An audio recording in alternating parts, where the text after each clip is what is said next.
Бүгін қонағымызда Қазақстан Республиканың еңбек сіңірген қайраткері, дипломат, Сорбонна Қазақстан институтының профессоры Исағалиев Қайрат Исағалиұлы.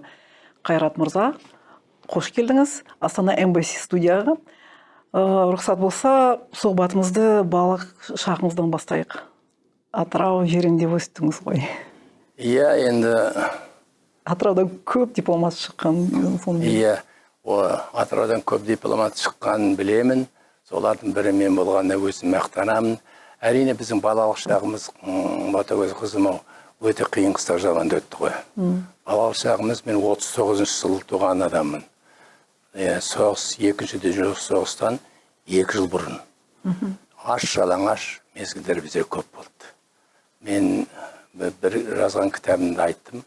Біз дейтін нанды мен 50 жылдан кейін ғана көрдім. Мына қазіргі мамам сауыншы болды, әкем балықшы болды. Біз аман есен мына жастық шақта қалғанымыз тек қана балықтың әсерінен. Қасымызда Каспий теңізі бар. Папамдар балыққа кетеді. Қыста өздерінің жаңағы шаруашылығын малға ауыстырады, мал бағады. Мамам сол сауыншы болып қалды. Сол мезгілдерде біздер мынау әлшоқай дейтін бір өсімдіктің жедік. Бұл дейтін ненің бір қоғаның түбірі. Соны әкеліп, енді жас баламыз ғой, жинап әкеліп беріп, сол анамыз бізге қуырып беретінді. Ал енді сосын бір қазір білсеңіздер жымиық дейтін малға қазір бере ме, бермей ме білмеймін. Қазір малдың өзі де қазір анау мынау жемейді ғой. Сол жымиықтың арасында әрешкілер болады. Соны үгіп алып жейтін едік. Енді аш жалаңаш, мен бірін мысал айтайын сізге. Мен Өтира деген село. Сол селодан біздің тұрған ауылымыз, қыстағымыз 12 километр болды. Сол 12 километрден біздер 12 шақырым жерді біз дейтін жаяу келетінбіз. Бірінші тауықтың дауысы шақырады, бізге сағат жоқ. Тауық шақырғанда ол сағат 4-тің мезгілі. Сол жиналып, сол балалар 5-6 баламыз, солар жиналып шыққанымызша сол 5 болады. 5-тен сол 3 сағат бойы Өтераға дейін 8-ге дейін жүреміз. Балаларыма, немерелерім айтып отсам, сол күлкі тәрізді ғой, енді бірақ өткен өмірді айту міндетіміз ғой. Мынада бір жағдай есіме түсіп кетті. Қыста біз дейді, мына жаз бізге жақсы еді. Жүгіріп барамыз, аяғымызға киетініміз боршын дейтін болды. Ол не жоқ, ана сиырдың терісін, мұлай ішіне қаратып нетеді. Ол апте деген ол бер жағында ғой орыстың, сол боршын дейтіні киетініміз. Бәтеңкі дейтін екібастан жоқ. Бір мезгілде қыс мезгілін біз жақтырмайтынбыз. Әсіресе қыстың ноябрь менен желтоқсан айларында, себебі ол мезгіл су аздап мұздай бастайды, қата бастайды. Сол кезде шәуш дейді біздің ауылда. Мұз әлі мұз болып қатқан жоқ, әлі су ат жүргенде соның үстіменен жүріп, жаңаға жол жасап өтеді. Менің папам марқұм бір атымыз болды, Соқыр торы деген. Сол атқа апамды тағы бір қызды алып, екі жағына отырғызады да, біз Бақтияр Нұрбай деген доспыз, балалар, олар бәрі дүниеден өтіп кетті, марқұм болсын. Солар үшеуміз дейтін жаңа шәуішті аяғымыз жырып мұз, сонан жүгіреміз. Сондай үш біз көлшіктен өтуіміз керек. Сол біз қыс мезгілін жақтырмайтынымыз сол еді. Сондай өмірде өмір сүрдік. Бертін келе енді еспелей бастағанда, мен 10 жас оқып жүрген мамам қайтыс болды. Соған кішкене енді әлсіздеп қалдық. Сонан енді әрмен қарай оқуды жалғастыру керек болды. Жаңа енді сіз бір осы сұхбат болардың алдында француз тілін қайдан оқысын деген сұрақ қойып қойдым. Соған айтып қояйын, мына жерде қоймасаң да бәрібір қоясың ғой тілінде. Мынау мен 8 жас оқып жүргенде бір мұғалім Алматыдан, ол кезде Алматы шет тілдер институты деп аталады. Алматы шет тілдер институтынан бір Жабай ділдә Боқбаев деген аты да, фамилиясы да өзі сондай адам. Жамбылдың жігіті екен, сол келіп бізге сабақ берді. Француз тілі. Ол кезде Совет үкіметі кезінде қазіргідей тек қана ағылшын тілі емес, француз тілі, неміс тілін оқитын ғой, үш тіл еді ғой. Содан сол кісі келіп сабақ берді. Сонан мен осы тілге деген бір құлшынысым пайда болды. Сол негізі мен өзім негізі дәрігер болғым келген. Себебі менің әжем, атам осы аурудан өліп кетті. Ағам 26 жасында Астраханда медицина оқып жүреді. Аты Тарих деген еді, аты ерекше аты еді. Сол кісі дейтін кросс болатын еді ғой. Сол кросстан өкпесі қабынып ауылға келіп, сол ағам келіп, қазіргі айтқан академический отпуск ғой, академический алып келіп жатыр екен. Сол кезде мен дүниеге келіппін. Сонда ағам жеңгелер келіп, о, Тарихжан, сенің әнің дүниеге келді, ата келетін, бала келді дүниеге дегенде, мен оның даусынан біліп жатырым, деп сөйлепті марқұм. Сонан, ал енді атын кім қоямыз дегенде, сонда марқұм ағам айтыпты, әкеме қайратты болсын, әкеме күш беретін болсын, атын қайрат қойыңыз деп. Сонымен, осы атымды осы уақытқа дейін сақтауға тырысып жатырмын. Менің артынан ерген қыздарым, ұлдарым бәрі Қайрат қызы, Қайрат ұлы деп атайды. Сондықтан мен өзім мақтан тұтамын. Сол мезгілде жаңаға кішкене ауытқып өткім, француз тілінен әлі кісі Жабайділда ағамыз сабақ беріп, мен осы тілге дейтін бір құлшынысым пайда. Бұл 56 жыл оқиғалар. Бұл қайдан, бұл қалай болып кетті? Сол мезгілде өзім осы уақытқа таңғалам. Апырмай, сол мезгілде мына шет тілінің халықаралық аренада, халықаралық деңгейде маңыз болатын, соны қайдан білейін, сол байқаған сияқтым, кегізі өзім таңғалам. Қазір менің балаларының барлығы шет тілдерін біледі, тек қана ағылшын тілі емес, мен оларға қоса француз тілін оқытуға. Ұлым, мысал үшін, Арман қазір Катарда төтенше өкілетті елші, ол араб тілін біледі, француз тілін біледі, ағылшын тілін 3 тіл біледі. Сондықтан мына тіл білу дейтін қазіргі мезгілде ең қажетті нәрсе. Біздің мына сыртқы істер министрі жұмысқа алғанда міндетті түрде тіл білуін тексереді сенің. Бір тіл білу деген қазір аз. 2 тіл, 3 тіл білуің керек. Сонда сенің болашағың болады деген ой бар. Сол кезден армандаған сол Алматы шет тілдер институтын келіп түсіп, тағы бір нәрсе есіме түсіп кетіп жатыр, енді үлкейгендік пе неме, қайдан білейін. Мен француз тілін жақсы білдім, ауылдан келген адамдарымыз қазақ тілінде сөйлейміз, орыс дейтін тілі дейтін группа жоқ біздерде, орыс тобы жоқ. Менің бір ұстазым бар, мен өзім кітабымда жаздым, менің өмірде 7 адам маған тілекші болды. Тілекші де болды, тірекші де болды. Анамнан бастап. Анама сол жас кезде оқуға жіберерде, маған мамам жалғыз сиырын сатып, сол мені оқуға жіберді. Сол осы күнге дейін біреулер айтты, ой, мына балықшы болсын, путина дейді біздерде, балық аулау науқаны аяқталған мезгіл үйге бір қап астық әкеледі, бір қап шай, секер әкеледі, не қыласың оны дейтін, оқып деп, соған қарамастан мен осы уақытта анама тағзым етіп. Анама тағзым етіп, күнбе-күн менің жататын бөлмемде анамның суреті тұр. Күнбе-күн соғысы келіп ақылдасып өсі кегізде ұрысып талам. Сен Алла тағалаға жақынсың ғой. Менің айтқанды орында деп. Сондай мен сол тіреушімде, тәңіршімде сол бірінші соғысы болды. Екіншіде мына университетте оқып жүргенде жаңа айттым ғой. Орыс тілін білмеймін, пәннің бәрі орысша жүреді. Исторический материализм, диалектический материализм, политиканом, психология, қайдан білемін мен оны? Қазақ мектебін бітіріп келген адаммын. Сонан мені бір Дмитрий Васильевич Комарев дейтін бір орыс. Сол біздің декан болды факультет. Сол кісі өз отан соғысынан қатысқан. Мен Алматыға келгенде өзім прямо әдейі ай сайын сәлем беріп барып тұратын едім. Олар Ресейге көшіп кетті. Сол кісі мені оқу министріне барып, 1 жылға мына Қайраттың шет тілін оқуға дейтін үлкен талпынысы бар екен. Сіз енді осыны босатыңыз. Бір жылдай жаңағы айтқан пәндерді оқымай-ақ тұра тұрсыңыз деп рұқсат алып берді. Мен сондықтан ол кісіні бір тұтамын. Ол кісі ондай маған көмекші жасамағанда мен оқуды бітіре алмай кетіп қалатын едім. Сондай-ақ менің өмірімде осындай бірнеше адамдар болды. Реті келгенде айтарым, сол пока 2 адам, 5 адамның 2 адамы, сол анам менен менің осы шет тілдер институтына түсіп бітіріп шығуына көмектескен сол Дмитрий Васильевич Көміров дейді, ақсақал болды.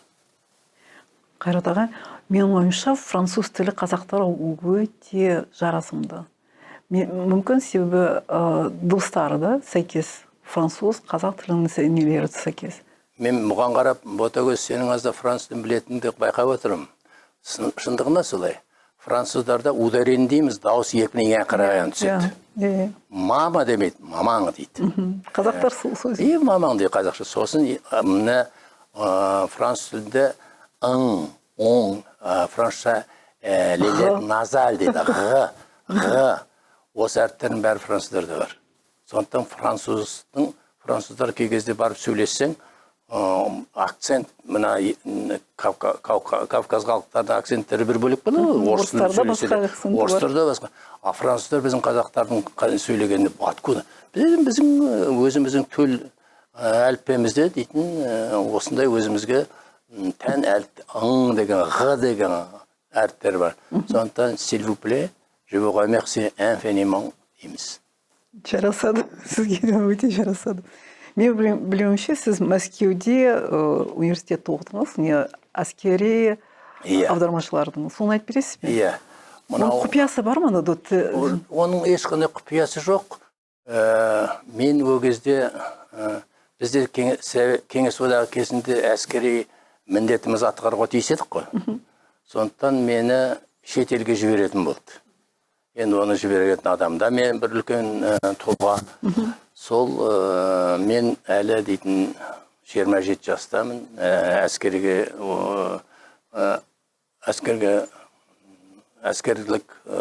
кезде тұрмын.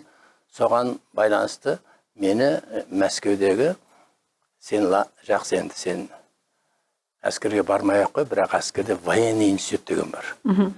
Әскери институт деген бар. Сол жерде әлі тіліңді жетіктіресің. Сол әскери институтқа бар деп мені жолдама берді. Сол әскери институтқа барып түсіп, мен тілмәш сияқты. Соны бітіргеннен кейін мен дейтін мені Алжир халық демократиялық Алжир о кезде Хуари Бумеден деген Совет одағының батыры ол дейтін сол жерге мен жұмысқа кеттім. Әскери тілмәш болдым. Военный атташе дейді, посольствоның жанында военный атташе болды. Сол военный атташенің мен бір қаласында тілмәш болдым. Неше жыл жұмыс істедіңіз? 3 жылдай жұмыс жасадым. Мен шетелге 29 жасында бардым. Менің балам мені асып кетті. Балам 28 жасында ол дипломат болып барды. Ол кезде мен дипломатиядан хабарым жоқ.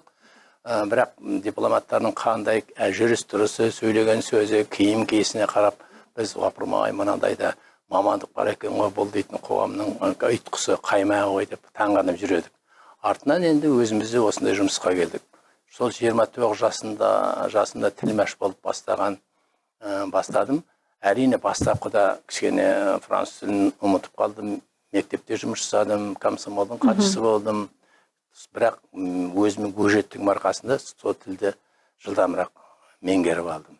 Бірақ сол мезгілде араб тіл дейтін араб елдерде тәуелсіздік алып жатты. Бірақ арабтың тілінің өзі дейтін бүкіл халыққа тән жалпы бір тіл жоқ. Бізде қазақта диалекті болмаса бәріміз бір тілде сөйлейміз ғой. Шалбар, көйлек, елемаса не деген сөздерді біреулері не дейді, көйлекті жиде дейді. Енді оны мына арабтарда тілі язык Құранның тілі бар. Классический арабский язык бар. Сосын диалектілер өте отличие етеді. Сөйтіп жүріп мен сол біреулер ой, мынау араб, Алжирдегі оқитындарың, Алжирдің тілі нағыз классикалық тіл емес деп мені біреу айнытып тастады да, мен соны оқымай қалдым. Бірақ балама ол тілді оқытуға көмектестім. Сол Алжир туралы айтып бересіз бе? О кездегі Алжир дейтін, біздер о кезде Алжирге әскери көмек көрсететін едік. Мен сол Алжирден 60 шақырым жерде Блейда деген қалада, Долина Роз деп аталады. Сол қалада тұрдық біздер военный городок, жеке тұрдық. Сізде звание болды ма? Звание болды, лейтенант деген ғана звание болды. Лейтенант, бірақ мен майор деген званиемен бітірдім. Майор дегеннің өзіңіз ғой. Ең жоғарғы офицер төменгі ғой. Дипломатияда сондай ақ біздерде де не бар ғой, аттар ғой. Атташеден бастап кеңесші, төтенші және өкілетті елші деген атағы бар адамдар, олар генерал-полковниктер. Советник бірінші класстан бастап, кеңесші бірін бастап, генералдар. Сондай атаққа бөлінеді. Сол Алжирде жұмыс жасап жүріп, бірталай адамдармен таныстым. Сол жерде Алжирде елшілікте қазақ жігіті Батыршыл Сайлау дегенмен таныстым. Сонда ол жұмыста. Сосын біздің геологтар көп болды. Әскери қызметтегі адамдар көп болды. Біздер ол жерде үлкен диаспора болды. Советтер. Паспортта біздер жазғанда қазір қазақпын деп жазасың ғой. О кезде советик деген болды. Советик деп жазатын паспортта. Ұлтты жазылмайды. Гражданин какой страны дейсің, советик деп жазады, советский деп. Сондай өмірді бастан кестірді. Бұл енді где-то 29, мен 3 жыл жерде жұмыс жасадым. 29-32 жасқа дейін сол Алжирде жұмыс жасап келдім. Алжирде жұмыс жасап келгеннен кейін менің бір тіреушім мөрегі Саламат Мұқашев дейтін ауданның бірінші хатшысы, артынан Кассовпроптың төрағасы, кандидат члені ЦК-ның несі болған адам, сол кісі айтты, сен не аласың ауылға келіп? Ауылда көп болса сен дейтін мектеп директор боларсың, Елизавр районы боларсың. Сен Алматыға баршайшы, Алматыда жұмыс табатын шығарсың деп. Сонан бірінші менің неме кездескен адамым Фазил Ахметі Қонаева, Қонаевтың қарындасы, достық қоғамында төрағаның орынбасары екен. Ол кезде Шамжанова деген төраға әйел адам болды. Шамжанова атақты адам, енді Сталиннің тізесіне отырған адам ғой, сауыншы болып кішкентайында сондай суретке қатынасып. Фазил Ахмет Қонаев мені керемет қарсы тартты. Сондай болмаған оқиға, оны айтпауға да болмайды. О дүниеде жатса да жаны жәннатта болсын. Маған сол 19 күннің ішінде маған Байкан Әшімович тікелей барып, ол кезде Байкан Әшімович Совет министрліктің төрағасы барып маған 3 бөлмелі алып берді. Мен оны қалай ұмытамын мен. Сондықтан сондай адамдар, әрине адам өзі жақсы болса, өзі икемділікке қарай, тәкаппарлық мінезден тыс болса, соған қарап өзі адам дейтін өзі достар табады, достар оған кәдімгі желім сияқты жабысы болады деген сияқты. Осындай кездер болды. Sonra Алматыға келгеннен кейін мені 76 жылы Мүслім Базарбаев дейтін сыртқы істер министрі болды. Керемет адам еді. Менің өте бір сенімді, маған өте жақсы сенетін адам еді. Сол кісі мені шақырды. Сен осында кел. Сосын мен енді Фазил Ахметовна Қонаева барып ақылдастым. Фазилке мен не алам, мынандай сөйтіп отыр. Сонда ол кісі дейтін кең, сондай парасатты адам еді. Марқұм айтты, сыртқы істер министрлігі бұл дейтін министрлік. Біз дейтін қоғамбыз. Сондықтан сен ол жер бар. Мүмкін ол жерден сен ЦК-ға кетіп қаларсың. Айтқан сөзі кәдімгі періштенің құлағына шалынғандай болды. 3 жылдан кейін мен сол сыртқы істер министрлігіне мен ЦК-ға ауыстым, халықаралық қатынастар бөліміне. Ол кезде 3 адам бізге рекомендация беретін еді ЦК-ға жұмысқа бару үшін. Қазір тамыр таныспен барады. Ол кезде біз дейтін өзіміз ол кезде қандай адамсың, қандайсың, соған мінездеме алатын едік. Бір мінездемені маған сол Фазил Ахмет Қонаева берді. Бір мінездемені министріміз Мүслім Базарбаев берді. Бір мінездемені жаңағы Кассовпрофтың төрағасы Мұқашев дейтін болды. Сол берді. Сонымен ЦК-ға өттім. Сондай мен кегез айтам, мына қазір дейтін жас балалар Кеңес одағы дейтіннің кезінде енді тәртіп не бұлай енді бәрін қазір енді жоққа шығаратындар да бар, Дитрға мен жақсы жақтарын айтып отыру керек қой. Ол кезде мынау партия жұмысына алу үшін 30 жаста райкомнан бастап, 35 жаста обкомнан, мен 40 жасында ЦК-ға бардым. Сонан кейін жақсы жұмыс жасап жүрсең, сен дейтін жеке бір өзіңе тапсырма ұйым бар. Сонан кейін ЦК-дан кейін интурист дейтін үлкен қоғам болды. Интурист деген. Ол дейтін номенклатура, Москваның номенклатурасы болды. Москваға бағынам, біздің 4 облыс. Жамбыл, Шымкент, Зеленоград, Алматы, осы біздер 4 облыста. Сол шетелден туристер тарту, көрсету, Қазақстанның ғажайып жерлері көп қой. Сол интуристі басқардым. Сонан кейін интуристтен кейін сол сыртқы істер министріне қайтып келдім жұмысқа. Мені шақырып. Бұл енді 90-шы жыл еді. Біз тәуелсіздік 91-де алдық. 90-шы жылдары мен бөлім басқардым. Сыртқы істер министрі екінші келуім болды. Мүслім Базарбаев кезінде бір келдім. Соны мына соңғы Михаил Иванович Есенәлиев кезінде келдім. Сонда Михаил Иванович Есенәлиев деген азамат болды ғой, министріміз. Сол мезгілде келдім, бөлім басқардым. Соның артынан Совет үкіметі құлап, біз дейтін тәуелсіздікке қол жеткіздік. 60-шы, 70-ші жылдар қазақтарды қазіргі заман ұрпақтарымен салыстырасыз ба? Қазақ қандай болған екен? Әрине, әр заманның өзінің заңы, өзінің мақсаттар, талаптары бар ғой. Әрине, қазіргі заманның жастарды, мен жастар сабақ дәріс оқимын, студенттерге халықаралық қатынастар бөлімінде, халықаралық құқық несінде кафедраны жұмыс жасаймын. Дегенменен ол кездегі адамның психологиясы, ол кездегі адамның бір-бірден қарым-қатынасы басқаша өзгеше болады. Қазір мынау дейтін кішкене заман өзгеріп, мынау жарлы бай, қазір кішкентай баладан бастап бай болайық деп тос көтереді. Біздер ол кезде бай, жарлы дейтінді білмейтін еді, бәріміз бірдей едік. Мынау ол кезде дейтін керемет үйіміз, үй алсаң, сол 2-3 бөлменің үйі, анау айтқан шұпыны болмағанмен, қазір дейтін екінің бірі, мен айналайын ботагөз саған айтайын, кей кезде енді студент жастарыма да айтам, адал болыңдар, шыншыл болыңдар, мемлекетіңе таза қызмет істеңдер. Себебі ұрлықпен жасалған нәрсе оңайға, ол түбінде ол жақсыға келіп бермейді. Өткенде бір жақында бір жерде болдым, атын атып түсінсімей қойын. Бір жігіт, 30-ға жақындаған жігіт, соның баласы дүниеге келіп, соның үйінде болды. Ой, пармай, әкесі бір департамент кіріс және шығыс па, білмеймін, департамент бірдеңесі екен. Мен анандай үйді 60 шақты елде болып едім, мен көрген жоқпын. Яғни қарғадай 3 балаға тұратын жері деген 3 гектар жер, 2 этажды үй. Ал енді біздің дейтін елшілердің арасында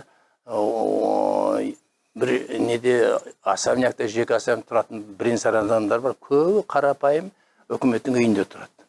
Мен осыларды көріп келген айтам, бұл ашкөзділік, тоймаушылық. Ол бұның бәрі деген өте жақсы нәтижеге жеткізбейді ол. Түбінде ол жас ұрпақтар өсіп кетір, соған айтып отыру біздің міндетіміз. Мына мен жақында осы ақпан айында балама барып келдім, Катар дейтін кішкентай мемлекет бар өзі. 3 миллион халқы бар, оның 1,5 миллионы өздерінікі, қалғандары жұмыс жасайды. Ойпырмай соның бір несін ректорымен кездесіп, бір вуздың үлкен, сонымен сұрадым, сенде коррупция дейтін бар ма? Маған қарап, апырмай, сіз үлкен адам екенсіз, мен сізге айтайын деді. Коррупция дейтін атын білем, не екенін білем, бірақ бізде бірі жоқ дейді. Ал мына темір жолдарыңда, мына жолда авария бірдеңе дейтіндер, машина қағыстырып солай атымен жоқ дейді. Бұл деген қандай. Соны артынан бір әңгімеден естім, мына бұрынғы премьер-министр болатын Даниял Ахмет дейтін қазір Өскеменнің әкімі. Сол Катарға барыпты бір шаруалармен, немен командировка. Сонда апырай мынандай да ел болады екен ғой деп айтады дейді. Ал премьер-министр болған адам не істеді ол сол кезінде? екен? Ал сонда бұл жүйе балаларға да айтым, бұл жүйеге байланысты. Мынау болашақ ұрпақты адалдыққа, тазалыққа, біреудің нәрсесін аш көзбен қарама деп үйретсек, ал біздің айту міндетіміз, бірақ шындағы келгенде ол басқаша болып жатыр. Соған қарап мен айттым, апырмай бұл қандай деген саясат. Соған мен баламды, немеремді, енді балалардың бәрі үлкен болды ғой, немеремді осы сол Катар мемлекеті магистратураға жібердім. Сонда ректормен сөйлескенде айтты, сіздерде дейді, мен соны үлкен мән бердім бұл неге. Сіздерде дейтін заң қай тілде шығады деді. Шындығында заң орыс тілінде жазады. Шындығын айтайық шеш. Өзіміздің елімізде отырмыз ғой. Ал ол елде заң тек қана араб тілінде шығады екен. Бізде орыс тілінде шыққан заңды, солардың баптарын, статья баптарын қазақша аударған әртүрлі искажение болады.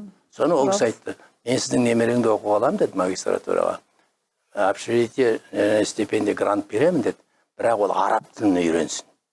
Араб тілін үйренсін, себебі заңның бәрі біздің елде араб тілінде жазады. Мен соған мойынсынып, сол балам сонда алла амандығын болса барып орналасып оқып жатыр. Болашақта мынау Ботагөз өзің білесің ғой, біз мына орысша айтайын, чрезмерно увлеклись ағылшын тілі деп. Болашақтың тілі испан тілі. Америкадағы Қытайдың тілі қиындау, Қытайдың иероглифтері бар. Қытай тілі, Жапон тілі, араб тілі, иероглифтері қиын жазуға. Ал испан тілі, француз тілін білмей адам, испан тілін білу оңай. Анау бүкіл Латын Америкасы, Америкадағы 330 миллион халықтың 70%, 60-тан аса процент дейтін испан тілінде сөйлеседі. Кезінде Трамп дейтін стена салам деп, бүкіл бәрін сөйлеп, Мексикамен деп сөйтіп нетті ғой. Болашақтың тілі испан тілі болу керек. Сондықтан мына біздің мен дипломаттарда кезінде Қасым-Жомарт Кемелевичтің кезінде мына Казгудың жанынан мен онда басында Казгуде сабақ беріп жүрдім. Сол мезгілде біз бір 16 адамды испан тілін үйретіп, ол кезде елшіліктер әлі неде, Алматыда. Сол балалар қазір Бразилияда, Мексикада, Кубада. Ал басқа Латын Америкасының саясаты бұлай. Егерде біздің елімізге дипломат болып келетін болсаңдар, тек қана испан тілінде сөйлеуің керек. А бізде жоқ. Сондықтан қазіргі біздің мен осы нені пайдаланып айтайын деп отқан, испан тілін оқытуға мән беру керек. Испан, француз, итальянский, біріне сәйкес тілдер қой. Сосын араб тілі. Біздің араб тілі бастап едік. Жақсы бастап едік араб тілін. Мен бұл жерінен бір айтып кетейін, бір мысал егерде не етпесеңіз, уақытыңыз болса. Менің баламды мен 6 жастан бастап араб тілін оқытуға бел будым. Bir günü televizordan qarab o'tsak, o yerda Siful Mulukov degan bir korrespondent bo'ldi, keremet, arab tilini biladi. Odan suhbat olmagan adamı жоқ. Сол Siful Mulukov qarab o'tib, balam 6 жастағы балам айтады, папа мен осындай араб тілін біліп, араб елінде жұмыс жасайын деп армандаймын дейді. Қайдан білейін, мен ЦК-да жұмыс жасап жүрмін. Иә, 6 жастағы бала далада орысша ойнап, соның тілін бұзып, бірінші ашылған мектеп, мынау Ғабдуллин көшесінде мектеп бар, мектеп-интернат бар. Мына малшыларға арналған мектеп, интернат.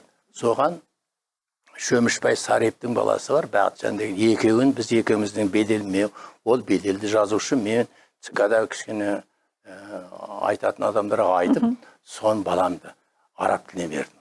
Сол орыс тілін, сол кез менің кейбір достарым айтты, әй, сен дейтін, өзің қазақ тілін, орыс тілін білмей келіп, жаңа үйреніп атсың, бала жұмыссыз қалады ғой. Мен айттым, егер талпыныс болса, сол бала қазір араб тілін біледі. Араб тілінде қазір ол дейтін, және арабтың классикалық тілінде сөйлейді.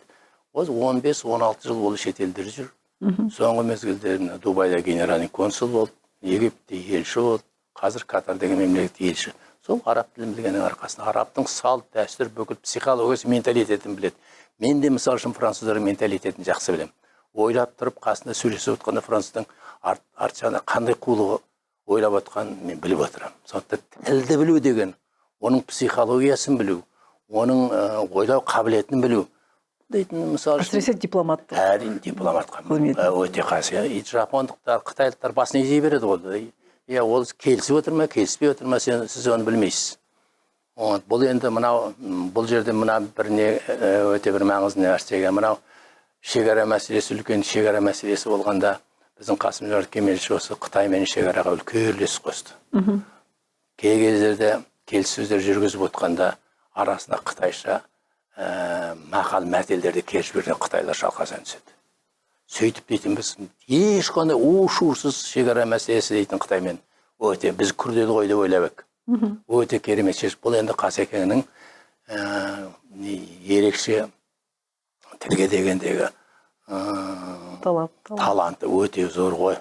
Мен бұл тағы да бір нәрсе есіме түсіп кетті. Екеуміз ЮНЕСКО-ға бардық. Парижге ЮНЕСКО мүше кіруге Қазақстан тарапынан бардық екеуміз. Ол сыртқы істер министрінің орынбасары, бірінші орынбасары, мен департаменттің бастығымын. Мәдениет, ЮНЕСКО істер жөнінен баспасөздерді маған берді о кезде.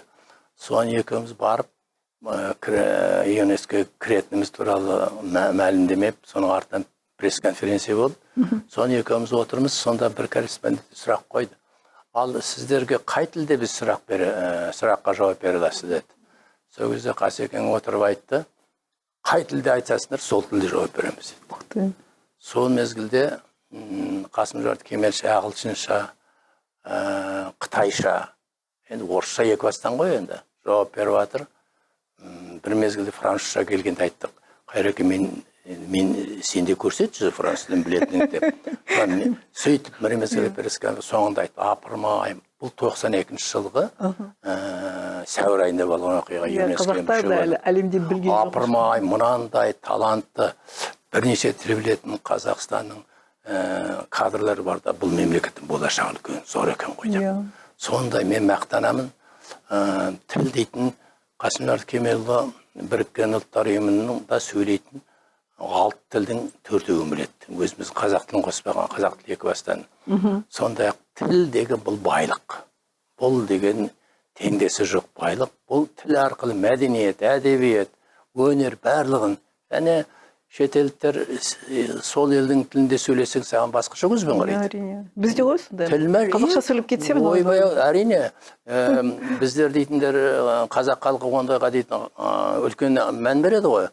Бір шетелдік келіп қазақша сөйлесе, ана француздың Филипп деген Францияның елшісі келіп, Филипп деген мырза келіп, осыдан 2 жыл бұрын келіп, қазір басқа елші қазақша бастап сөйлегенде біз дейтін ойбай, жүрегінің түбінен орын табады ғой. Сондай-ақ тілге деген мен студенттеріме де айтамын, тіл білу керек. Тілге икемді адамдар болу керек. Ол мен мысалы үшін бір бала қазір онлайн мен сабақ берем, іздеп жүрмін әлгі баланы. Қайдасың? Бір мезі қарасам, автобустың үстінде тұр. Көріп отырмыз ғой деймін. Соны ой ағам, маған папам айтып еді, дипломат боласың, о шетелде жұмыс жасайсың, бәлем ақша аласың деп еді. Маған бұл ұнамайды, мен басқа мамаймын. Қазір мынау мамандықты бұрынғы баяғы замандай болмау керек қазір. Баяғы заманда ата-аналар балаларын қолдан жетелеп жүріп, сен мынаған барасың. Жоқ, ол заман кетті. Қазір бала өзі таңдау керек. Ол қыз өзі мамандықты таңдау керек. Себебі жұмыс жасайтын ол әке-шешесі емес. Сондықтан онымен санасу керек. Әрине бағыт берген дұрыс. Бағыт бағдарлама. Оны ол бала қабылдай ма, қабылдамай ма жаңа бала сияқты. Соған ботагөз айналайын, өзіңде жассың, балаң өсіп жатқан шығар. Балаға қазір бостандық беру керек. Бірақ бағдарлап, бағыт сілтеп отыру керек. Францияда болғаныңызда Тоқаевмен бірге қызық нәрсе болды ма, болған жоқ па? Ой, Қасекең керемет адам еді ғой. Екі қазақ Парижге келіп, таза француз тілінде сөйлеп. Біз екі қазақ, біз 3 қазақ болдық. 3 қазақ болдық. Совет министрліктен Сұлтан Сүлейменов деген Жиенбаев дейтін бір мықты адам болды ғой. дүние салып кетті. Соның баласы болды. Олар дейтін Қасекең жаңадан неге келіп атқан сыртқы істер министрлігінде. Анау айтқан керемет, біздің ақшамыз да жоқ, командировочный берген бізге. Сонан біз азын-шоғын ақшамызбен екеуміз Тәтейдегі бір арзандау магазинге бардық. Соны арзандау магазинге барып, соны екеуміз екі костюмден алдық. Соған мақтанып келе жатсақ, әлі Жиенбаевтың баласы, мен де міне костюм алдым. Сен қайдан алдың? Сенің бағаң қандай? Мен мына жерден Елисей даңғылдан алдым. Ой, о жерде он шақтар еткім. Сонан Қасекеңнің керемет нелік қасиеттері көп қой. Біз мынадай президент болғанымызға 10 жыл қатарында жұмыс жасадық. Менің бір мақсат дегенім бар. Ол кісінің көмекшісі болды. Сонда біз дейтін мақтанамыз, Қасым-Жомарт Кемелұлы осындай үлкен дәреже жеткен. Сол мезгілден өзі белгілі болған. Қасекеңнің болашағының зор болады. Мен айтқам, Қасым-Жомарт Кемелұлы, сен ертең үлкен бастық болғанда сенің ағайын туысқандарың көбейеді десем, бір кездескенде, ол кезде сенаттың бастығы жүрген. Солай болды ғой. Солай болды. Апырмай Қайрекең, сен білгенде айтыпсың ғой, қазір мені ағайын туысқандарым көбейді деп сөйтейді. Қазір енді президент онымен барып сөйлесуге мүмкіндік болмады. Бір нәрсені айтайын, біз Парижде жүрміз, қыдырып екеуміз сөмкені алып келе жатырмыз, біріміз келді. Қайрекең, сен білесің бе? Мына Париж дейтін әтірдің иісі аңқып тұр ғой, деп сөйтейді. Біз енді талай барып жүріп байқамаппыз ғой. Мына Римде каштанның иісі шығып тұрады. Сингапурда балықтың иісі шығып тұрады. Сонда әрде мемлекетте өзіне тән иісі болады. Мен айттым, біздің қазақтың кең даласында шіркін, қымыздың, шұбаттың, сонда иісі шығып тұрады ғой деп мен өзімше қазақ ретінде айттым. Сондай қалжыңға, әңгімеге керемет адаммен. Бұлар біздің корифейный дипломаттарымыз болды. Мына тәуелсіздік алғанда біздер мына жақтан мен, Батыршылы Сайлау, Михаил Иванович Есенәлиев дейтіндер болдық. Мәскеуден бір топ адамдар келді.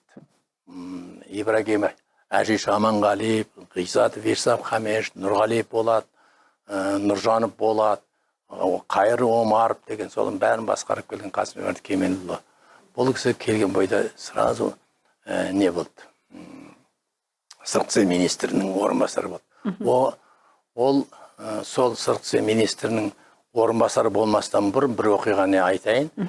Мәскеуде, ол кезде Мәскеуде советник еді. Кеңесші, елші, біздің елшіліктің. Сол күнде делегация, Терещенко басқаратын делегация формировать еткен ғой. Сол делегацияны Қасым-Жомарт Кемелұлы тілмәші ретінде алып барды. Сол мезгілден барып, бүкіл сол енді Терещенконың дипломатияның тәжірибесі аз. Қасекең дейтін 20 жасынан басып Сингапурда дипломатиялық қызметте болып біледі, барлығын несін. Соның бүкіл процестің бәрін дейтін тілмәші ретінде, не ретінде Қытайларға бәрін түсіндіріп айтып берген. Келгеннен кейін Нұрсұлтан Әбішұлына президентімізге осылай сапар, осылай болды. Сонда сол жігіт осылай өте керемет көмек көрсетті дегенде Нұрсұлтан Әбішұлы ондай жігітті елге шақыру керек деп Қасым жаңағы Ғизатовтар, Нұрғалиевтар департамент бастары болса, бұл замминистр болып кетті.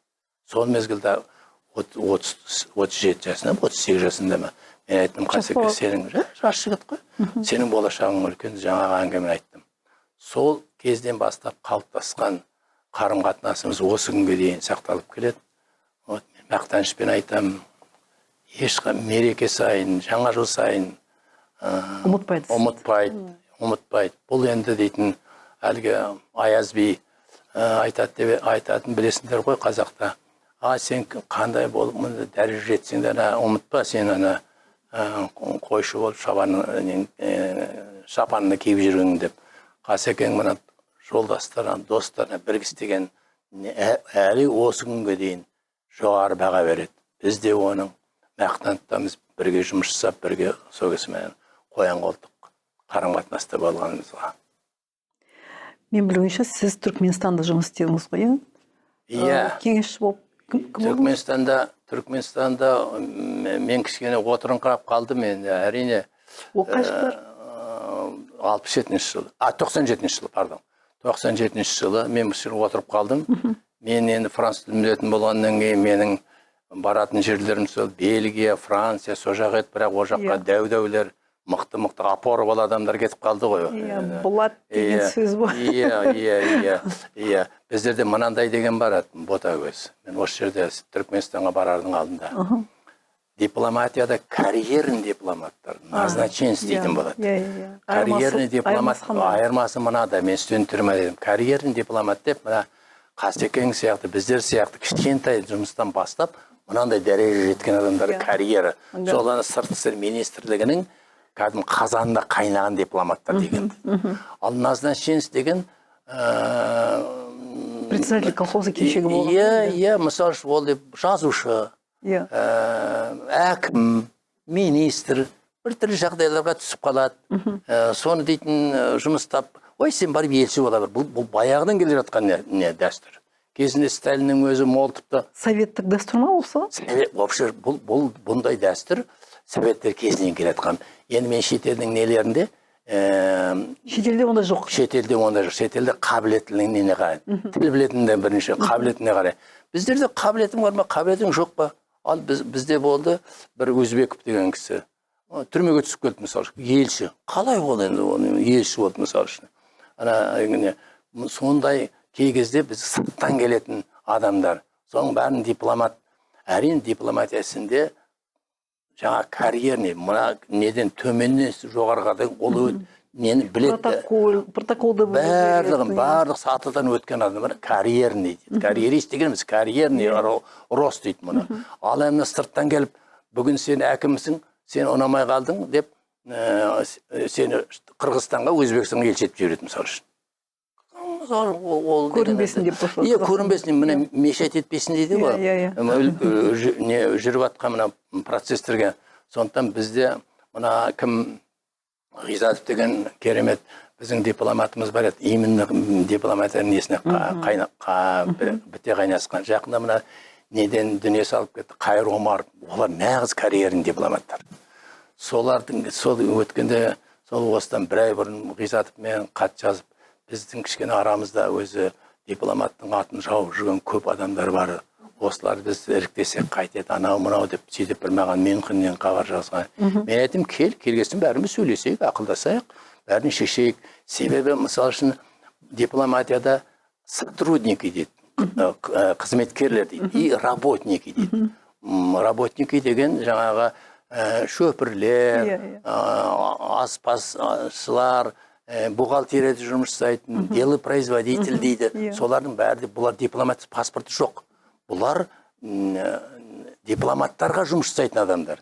Сервис дейді ғой. Иә, сервис. А сотрудники деген бұл енді дипломаттар.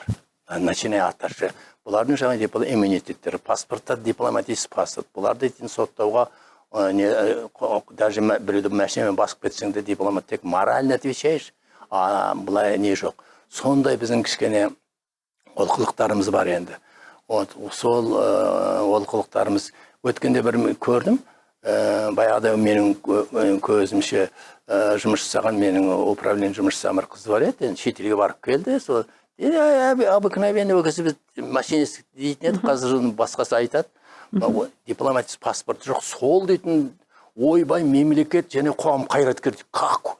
Енді мемлекет пен қоғам қайраткер, мысалы, кімді айтсақ, ол жасты айтсақ, или әуезовті айтсақ, другой дело. Ана қалай ол мемлекетте қоғам қайраткері болады.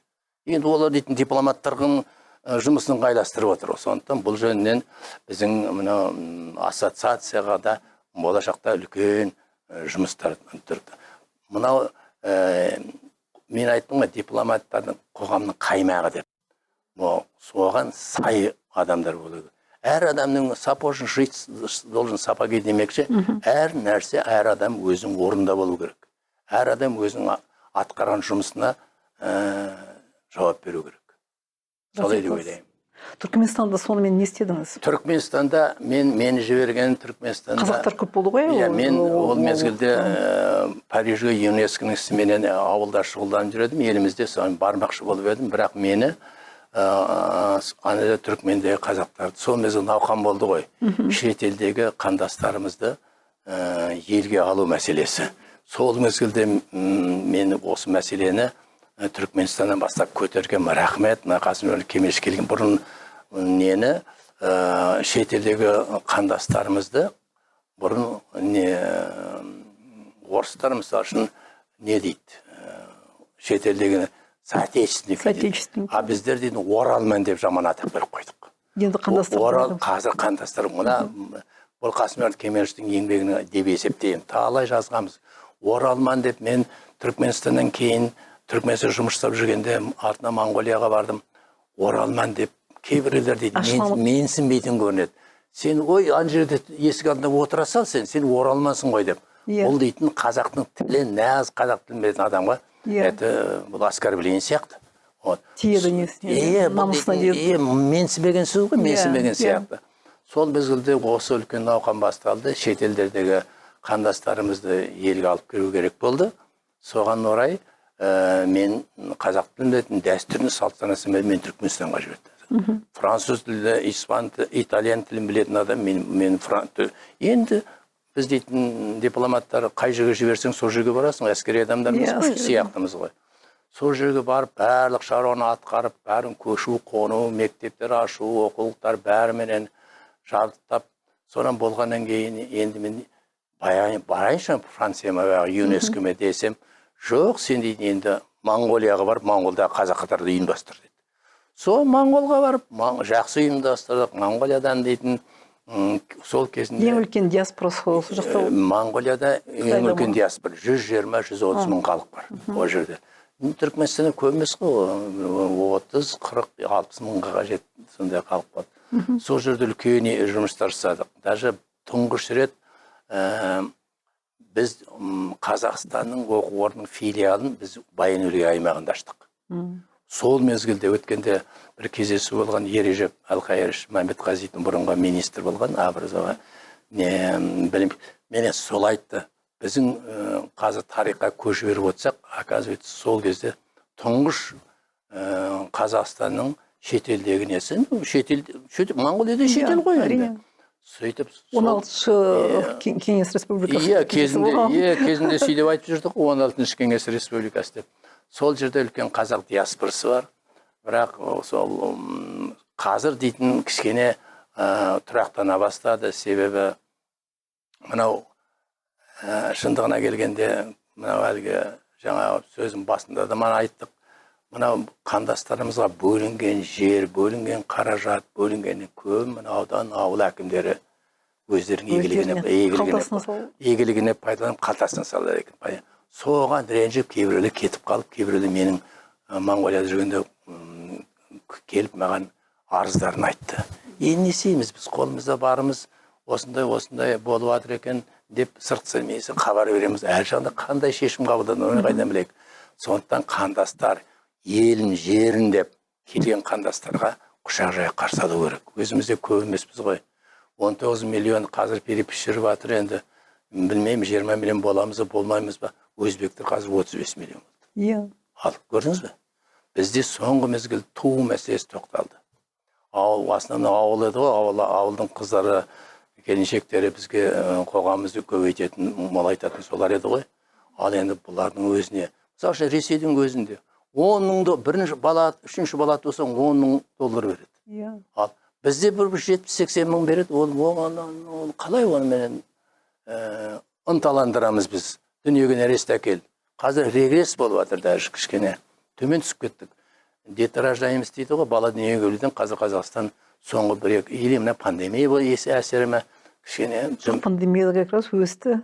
Пандемия кезінде өсті ме?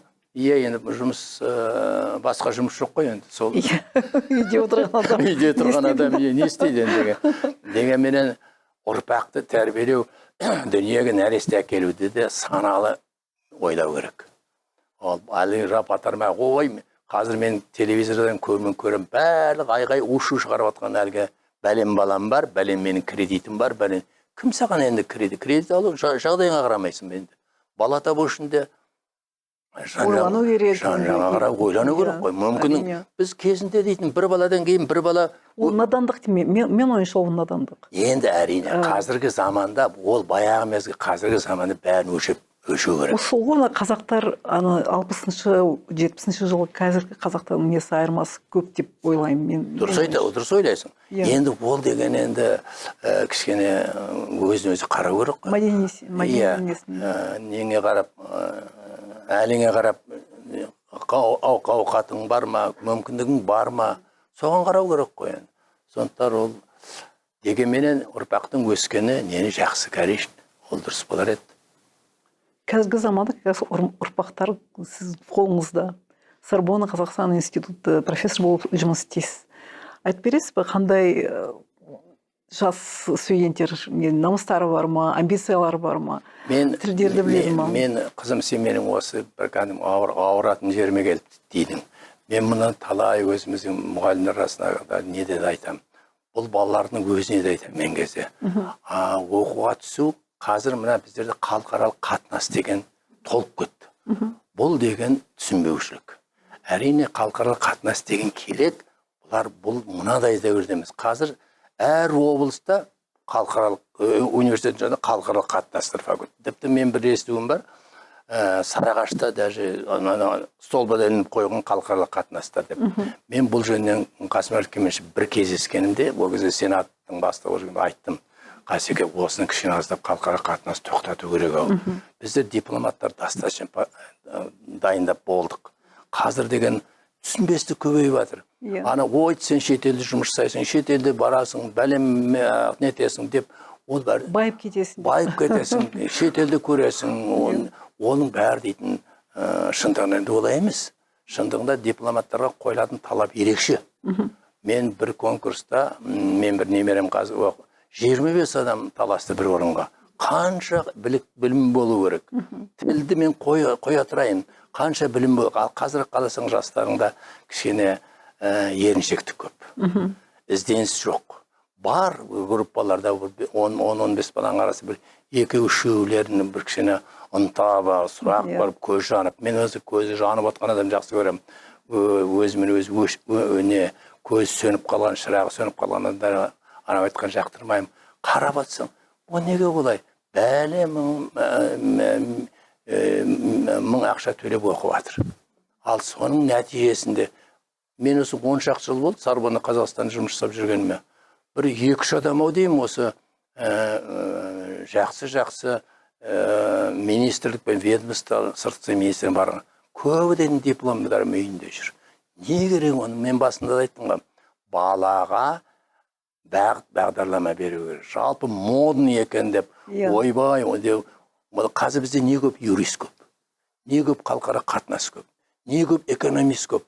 Нефтяниктер. Нефтяниктер де. Қазір, между прочим, қазір кішкене үкімет мына бұрынғы училищелер болып еді ғой, мамандықтар. Сол жетпеді бізге қазір. Соны қазір қолға алып жатыр. Колледждердің өздерін қазір тегін оқу дегенді алып жатыр. Мінекей, француздар сразу Европаның адамдары бірден жаңағы вузға түспейді. Ол әуелі кішігірім, колледж, сонан бастап басады. Біздікілердің бәрі, асығыстық жаса, міндетті түрде сен жоғары оқу орнына түсуің керек. Неге мен жоғары оқу? Әуелі жұмысшыдан неге бастамаймын мен? Әке-шешеме неге мен ауырмалдық салам? Тәк-тәк әке-шешемнің дейтін жағдай ауылда елде мәз емес. Сондықтан бұл дейтін мамандық таңдау да ата-анасының балаларға беретін бағдарламасы болу керек. Балалардың еркіне салу керек. Ол қай мамандыққа өзіне қажет деп есептейді, сол мамандыққа қарай маман болсын. Көп рахмет сұхбатыңызға.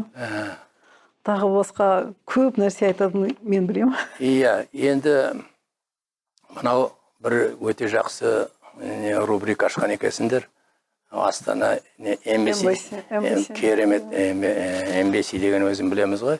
Өте керемет. Бұл жерде талай адамдар сөйлеп, талай адамдар пікір алысып, менің жаңа айтқан сөздермен кейбіреулер келіспейтіндер болуы мүмкін. Ол полемиканың өзі дейтін. Ақиқат. Демократия ғой. Демократияны демократия деп, демократия деген заңға бағынам деген сөз ғой. Заңға бағыну біздерде кішкене анау мына өсек құсақтың айтқан сөздеріне еріп, вот мынау қазір бүкіл дүние жүзі мынау коронавируспен күресіп жатса, бізде дейтін дейтін екпе егу дейтін мәселесі өте жоғары жолға қойылмай отыр. Себебі адам біздің сана сезім, Ресейде қазір көбейіп кетті коронавирус. Мына салшы араб елдерінде бәрі дейтін, қазір дейтін Катар бірінші орын алады, между прочим. Кеше оқыдым. Неден безопасный. Бүкіл масканың бәрін сыймайды етіп тастаған, ешкім жоқты. Мен барған кезде не себептен сіз қалай ойлайсыз? Заңға бағынады. Мен далада сол қыдырып жүрдік, біздерде маскамен. Мен маскам төмен түсіп кеткен екен. Вакцинаны сол жақта жасадыңыз ба? Иә, мен сол жерде Pfizer деген екпе алдым. Сол жерде маскам төмен түсіп кеткен. Бір кісі келіп $80,000 төлейсіз. Жарым ұшып кетті. $80,000 қайда мен? Заң бойынша ма? Заң бойынша солай екен. Төлей алмасаң, сені апар сені қамайды. 3 ай кем дегенде тәртіпке бағыну дедім. Мен бір пәметкенім, осы мен 82 жасқа келдім ғой. Мынау мәдениеттіліктің барлығы заңға бағынған. Біздер демократиялық мемлекет құрып жатырмыз. Құқықтық мемлекет дейміз. Не жетпейді бізге ондай болса? Сана сезім бізде дейтін кішкене алып қаш сөзге сену дейтін көп біздерде. Бұл деген сол қазақтың несі, менталитет сондай шығар. Жоқ, ол тек қана қазақ емес, тек қана қазақ емін еркіндік дейтін Американың өзінде не болып жатыр. Мына Ресейде не болып жатыр. Ой, мұны ананы естейді, қазір ақпарат құралдар дейтін талай нәрсені айтып жатыр ғой енді. Соған біз дейтін әуеспіз солар тыңдауға. Ал елім, халқым деп, мен кей кезде автобуспен жүремін енді, сол мезгілде отырсам, әлгі жастар кейбіреулер отырады, мен сенің қасында отырмаймын, сен маска кимегенсің деп не етем ғой. Сонда кейбіреулер дейтін, ой кешірерсің, менің маскам қалтам деді деп қалтасын шығарып жатыр. Ол қалтаға салу үшін емес қой маска. Ол халықтың бір-бірінің қарым-қатынас, дистанция дейміз. Иә, сондықтан заңға бағыну керек. Заңға бағынсаң, заңды түрде дұрыс пайдалансаң, өсек құсаққа берілмесең, сонда бәрі дұрыс болады. Қазақстан өзгереді, демократияға келеді деген үміттенесіз бе сіз? Енді 30 жыл деген қызым ботагөз, 30 жыл деген көп уақыт емес. Біздің 300 жыл бойы Ресей империясының қарауындағы болып, біздің ойлау, барлық қасиетіміз солар қалыптасып кетті. Мен мысалы жаңа айттым ғой, 2 қызым, 1 ұлым бар, 2 қызым орысша сөйлейді. Бірақ түсініктері бәрі қазақша, ұлым қазақша. Сондай көп семьялар осылар. Олардың балалары біз пәкәттіп отырғанда қазақ тілін оқу керек, ана тілге дейін құрмет көрсету деп айтамыз. Бірақ мынау бұл енді бір-екі ұрпақ келіп өзгермей, ол болмайды. Бұл 30 жылдың ішінде өзгеретін нәрсе емес. Бұндайда үлкен асығыстық жасамау керек. Мына мен мысалы үшін қазір латын қаріп не қоршып нетіп жатыр. Мен де бұны өте неттеймін, азамат ретінде құптамаймын. Себебі үлкен жазушылардың дейтін, тіпті өзімізде жаздық. Қараша Сәбит Мұқан Мұхтар Әуезовтердің кітаптарын аударар латын әліпбімен. Біздің жазған аңыларымыз кім аударады оны? Құрып кетеді ғой? Иә, ол сөйтіп кетуі мүмкін. Сондықтан бұл асығыстық болмау керек. Бір нәрседе мен мына неден Түркменстанда жұмыс жасап жүргенде, түркмендер сол жаңағы латын қарпіне көшуді бастаған. Иә. 97-ші жылғы, иә? 90-шы жылдардан кейін. Өзбектерді солай бастады. Әліңгі де жылжыған ештеңе жоқ. 30 жыл болды. Иә. Біздікілер енді қазір әлі ғарып, комиссия то бір құптайды, то бір құптамайды, то бүйтеді. Бұл асығыстық, халықтың шешімі болды. Референдум. Халық не қылды? Ол жоғарыдан сен мұнаны қалай үйренсін деген айтып жатыр ғой. Сойын, үйтіңдер, не жасаң, екпе жасаң да. Бірақ мұна кісінің ол сана сезім оған жеткен жоқ. Оны қалай сен оны қолын бұрап алып барып істетпейсің ғой оған. Сондықтан сана сезімге де біз алдағы уақытта көп жұмыс жасауымыз керек. Ал сондықтан мен сөзімді қорытып, біріншіден сіздерге көп рахмет. Мынау дипломатия ардагерлерін менен сұхбат жасатып, олардың пікірлерін тыңдап, олардың көзқарастарын білу деген мына жас ұрпақ үшін өте қажетті нәрсе. Бұған көп рахметімді айтамын. Аман болса келесі жылы біздің дипломатияның 30 жылдығы болады. Мынау біздің сыртқы істер министрлігінің ардагерлерін көп Алматыда.